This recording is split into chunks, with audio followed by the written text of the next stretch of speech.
വെറുതെ കൂടുതൽ കാര്യങ്ങൾ ആലോചിച്ചു കൂട്ടണ്ട. ചിലപ്പോ കുറെ കഴിയുമ്പോ എളുപ്പത്തിൽ പരിഹരിച്ചു പോകാവുന്ന ഒരു കാര്യമായിരിക്കും. പറയും തോറും അതിന്റെ വലിപ്പം കൂടും. മോനെ, അവള് ചെയ്ത കാര്യത്തിന് ഞാൻ നിന്നോട് ക്ഷമ ചോദിക്കുക മോനെ. ചെല്ലട്ടെ.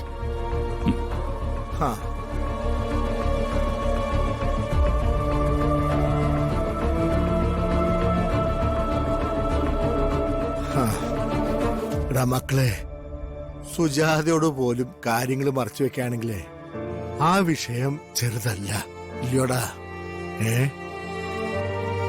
എനിക്കറിയില്ല. ഒരു കാര്യം അറിയാം, കിട്ടാവുന്ന ആയുധങ്ങൾ മുഴുവൻ അയാൾ എനിക്കെതിരെ ഉപയോഗിക്കും. കാരണം അവനെ സംബന്ധിച്ച്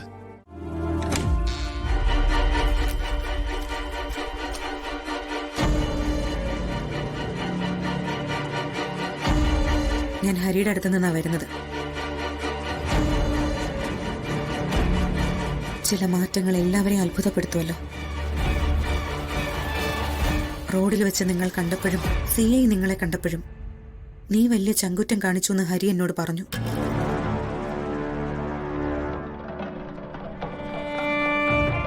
പിന്നെ എപ്പോഴാ മോളെ നിനക്ക് മാറ്റം സംഭവിച്ചത്?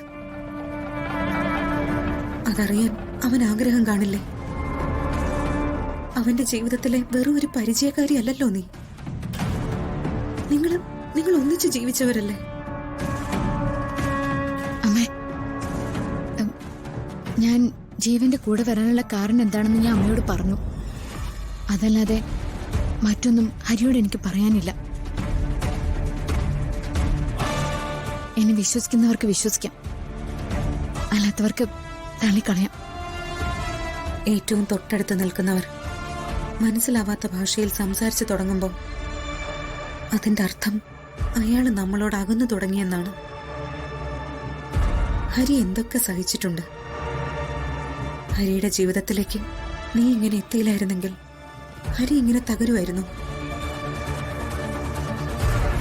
ജീവൻ ഹരിയോട് പക തീർക്കുമായിരുന്നു. സ്വന്തം അമ്മാവനെ ജീവനെ പോലെ സ്നേഹിക്കുന്ന ഒരാള് ഒരുപാട് തവണ ചതിച്ചിട്ടും വീണയോട് സഹിക്കാനും പൊറുക്കാനും മനസ്സ് കാണിച്ച ഒരുവൻ അവനെ നീയായിട്ട് തോൽപ്പിച്ചു കളഞ്ഞല്ലോ. ഞാനായിട്ട് ആരെയും തോൽപ്പിച്ചിട്ടില്ല. എനിക്ക് കണക്ക് പറയാനുള്ളത് ദൈവത്തിന്റെ മുന്നിലാ. ദൈവം എന്റെ ഭാഗത്ത് തെറ്റി കാണില്ല. ഞാൻ എന്റെ മകന്റെ മുൻപിൽ തോറ്റു. നല്ലൊരമ്മയാണ്. സ്വന്തം കുഞ്ഞുങ്ങളെ ഞാൻ നേർവഴിക്ക് നയിക്കുന്നുണ്ടെന്നുള്ളത് അവൻ ഇല്ലാതാക്കി.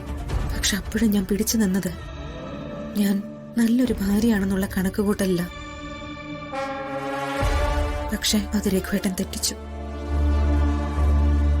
മകന്റെ പ്രതാപത്തിന് പിന്നാലെ രഘുവേട്ടൻ നടന്നു നീങ്ങുമ്പോൾ ഭാര്യ എന്ന നിലയിൽ ഞാൻ എല്ലാം സഹിച്ചു.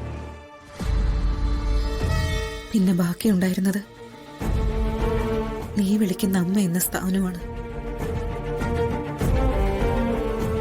ഇപ്പൊ നീയും ഭംഗിയായിട്ട് ഒഴിഞ്ഞു മാറുന്നു. ഇനി തോൽക്കാനൊന്നുമില്ല. അല്ലെങ്കിൽ തന്നെ ജീവിക്കാൻ കൊതി തോന്നണമെങ്കിൽ മനസ്സിൽ ചില ആഗ്രഹങ്ങൾ ഉണ്ടാവണം.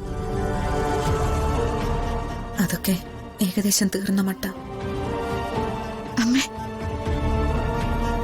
എത്ര കഷ്ടപ്പെട്ടാലും നിന്റെ മുഖത്ത് നോക്കി വിളിക്കാനുള്ള ചീത്ത വാക്ക് എനിക്ക് കിട്ടില്ല.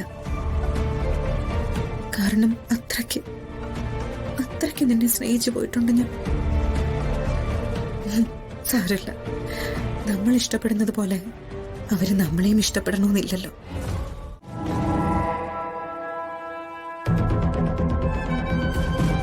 എന്തുപറ്റി? പറ്റില്ലേ?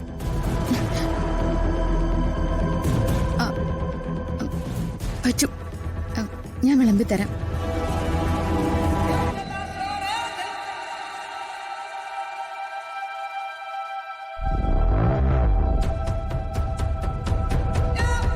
അച്ഛാ, ഉപദേശിക്കാണെന്ന് തോന്നരുത്. ഭാര്യമാർക്ക് സ്വാതന്ത്ര്യം കൊടുക്കുന്നതൊക്കെ നല്ലതാണ്. പക്ഷെ ചില നേരത്ത് അവരെ അനുസരിപ്പിക്കാനും നമ്മൾ പഠിക്കണം. കണ്ടോ, അച്ഛൻ സർവ്വ സ്വാതന്ത്ര്യം അമ്മയ്ക്ക് കൊടുത്തു. എല്ലാവരുടെയും മുന്നിൽ വെച്ച് അമ്മ അത് നിഷേധിക്കുകയും ചെയ്തു.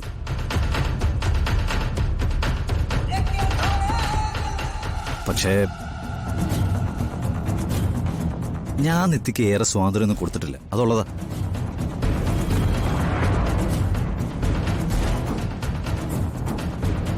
പക്ഷെ എല്ലാവരുടെയും മുന്നിൽ വെച്ച് അവൾ എന്നെ അനുസരിച്ചു.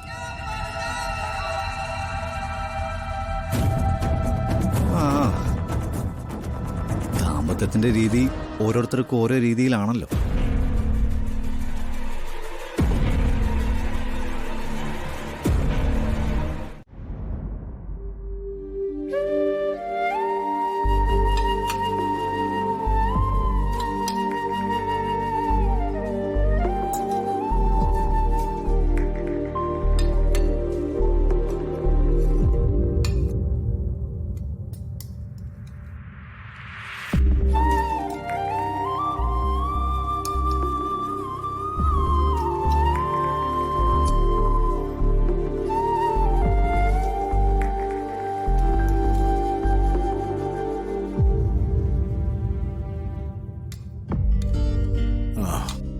കഴിക്കേ.